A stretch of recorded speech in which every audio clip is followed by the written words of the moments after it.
Za sami vodopad možemo reći da je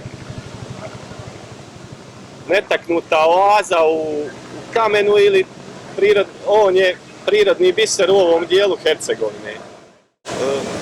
Zašto turisti posjećuju ovaj vodopad? Pa upravo zbog njegove prirodne ljepote, kao i zbog mogućnosti kupanja u ljetnim vrućim danima.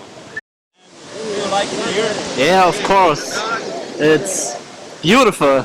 Beautiful. We don't have this in Germany. In Germany, We don't have this. this kind of river of waterfall. Yeah, of nature. It's completely different here. Since when you are here? Yesterday, From yesterday, and you will stay here for how long? for 10 days. For 10 days. Yeah, You will be here every day, or maybe 2 or 3 days just to swim. okay, water is not cold. Of course, it's cold. Yeah.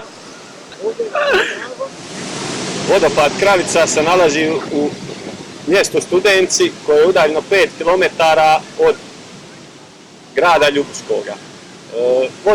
Vodopad Kravica također se nalazi 15 km od Međugorja. Visina samoga vodopada iznosi 28 metara, s tim da je cjelokupna površina vodopada promjera 120 metara. Sami vodopad je izgrađen od sedronosnih barijera i on je pod zaštitom države kao prirodna rijetkost. Javno poduzeće Parkovi d.o.o. Ljubuški vrši naplatu ulaza u ovaj lokalitet. Trenutna cijena ulaznice iznosi 10 konvertibilnih maraka i ta cijena je u vremenskom periodu od 1.6. do 1.10. a ostatak kalendarske godine cijena ulaznice iznosi 8 konvertibilnih maraka. Tu cijenu je uključena posjeta Muzeju Franjevačkog samostana na Humcu, vodenom parku Kođuša.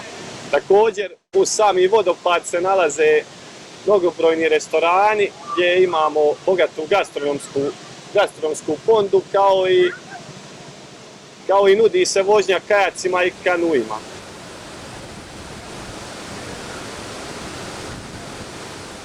Također na samome ulazu posjetitelji imaju mogućnost vožnje turističkim vlakićem koji prevozi turiste od samoga ulaza u lokalitet do nekih 100 metara udaljenosti od vodopada.